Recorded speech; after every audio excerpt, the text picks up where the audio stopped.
Assalamualaikum warahmatullahi wabarakatuh. Perkenalkan, nama saya Dinda Eka Agustina Ramadhani, absen 21 dari kelas 11 akuntansi 1 dari program pembelajaran sejarah Indonesia. Pada hari ini saya akan mempresentasikan tentang perlawanan melawan penjajah. Saya mohon waktunya sebentar untuk mendengarkan apa yang saya sampaikan, dan jika ada yang kurang jelas atau kurang dimengerti bisa menanyakan kepada saya di akhir presentasi. Perlawanan melawan penjajah. Yang pertama, perang melawan Portugis. A. Perlawanan Kerajaan Demak. Tahun 1511, Malaka berhasil dikuasai Portugis. Kepentingan berdagang di Malaka menjadi terancam. Yang kedua, Raden Patah menyerang Portugis di Malaka tahun 1512 dan 1513, dipimpin oleh Adipati Anus, tetapi penyerangan tersebut gagal. Dan yang ketiga, Sultan Trenggana berhasil mengusir Portugis di Sunda Kelapa. B. Perlawanan Kerajaan Aceh. Kegiatan dagang Portugis membahayakan kerajaan Aceh. Kemudian Aceh melakukan penyerangan terhadap Portugis. Yang kedua, mulai pemerintahan Sultan Ali Mughayat Shah, dan puncaknya pada masa pemerintahan Sultan Iskandar Muda. Yang ketiga, Aceh mendapat bantuan dari Turki dan Aceh tidak berhasil dikuasai oleh Portugis. C. Perlawanan rakyat Ternate. Diawali dengan pemerasan yang sering dilakukan oleh Portugis terhadap rakyat Ternate. Yang kedua, di bawah pimpinan Sultan Quirón, Ternate menyerang Portugis.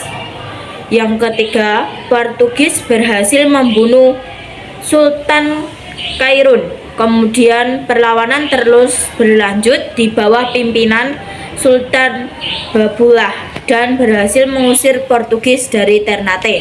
Perlawanan melawan penjajah. A. Perlawanan Sultan Agung Raja Mataram. 1.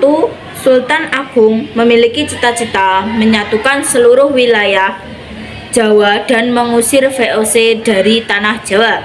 Yang kedua, VOC di Jepara diserbu oleh pasukan Mataram dan dibalas oleh VOC dengan menghancurkan pertahanan Mataram.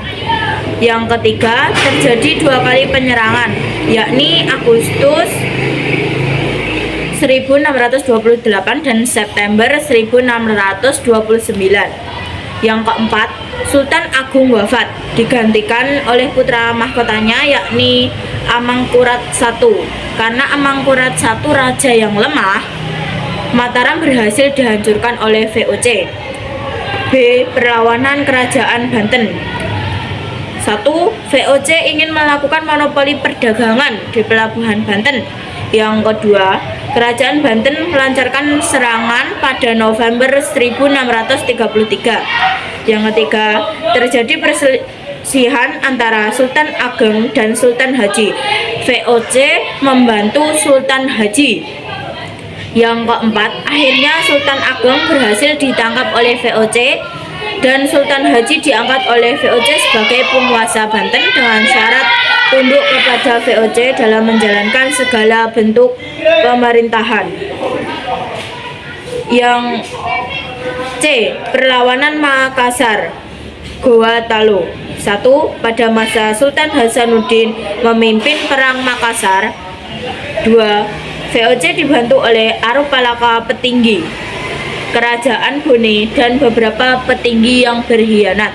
Yang ketiga, karena pengkhianatan tersebut Hasanuddin mengalami kekalahan. Akibatnya Hasanuddin harus mau menandatangani perjanjian Bongaya. Perang melawan kolonial Belanda. A. Perang Rakyat Maluku. 1. Patimura pada tanggal 15 Mei 1817 mengadakan penyerbuan ke benteng Duratede. 2. Akhirnya Patimura berhasil ditangkap di perbatasan hutan Boi dan Haria. 3. Dan dihukum gantung sampai mati disaksikan oleh rakyat Ambon.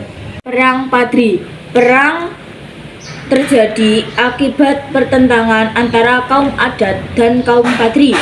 Kedua, kaum Padri berusaha menghilangkan tradisi-tradisi Minangkabau yang berlawanan dengan Al-Quran.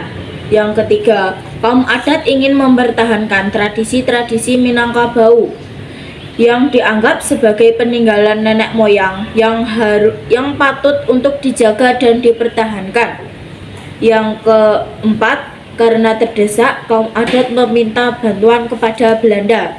Yang kelima, kaum Padri di bawah pimpinan Tuanku Imam Bonjol. Keenam, kaum adat dipimpin oleh Datuk Sati. 7. Terjadi 2 kali peperangan antara tahun 1821 sampai 1825 dan 1830 sampai 1837. 8. Perang tersebut berakhir dengan tertangkapnya Tuanku Imam Bonjol dan diasingkan di Minahasa. Yang ke-9, perlawanan tetap berlanjut, namun Belanda berhasil menguasai Minangkabau. C. Perang Diponegoro. 1. Campur tangan Belanda terhadap Yogyakarta menimbulkan kekecewaan di kalangan kerabat Keraton Yogyakarta dan menimbulkan perlawanan di bawah pimpinan Pangeran Diponegoro. 2. Belanda menerapkan sistem benteng untuk mempersempit ruang gerak pasukan Diponegoro. Yang ketiga, strategi lainnya yang digunakan adalah dengan penyelesaian melalui perundingan. Belanda mengingkari janji dan menangkap Pangeran Diponegoro. Yang keempat, Pangeran Diponegoro diasingkan di Makassar. D. Perang Bali. 1. Bali menjalankan hukum tawan karang, yakni hak untuk merampas kapal-kapal yang terdampar di perairan Bali dan seisinya yang termasuk anak buahnya. Sekian presentasi dari saya. Terima kasih atas waktunya. Semoga apa yang saya sampaikan hari ini dapat menambah wawasan kita semua. Saya mohon maaf bila ada tutur kata yang kurang berkenan di hati. Saya akhiri. Wassalamualaikum warahmatullahi wabarakatuh.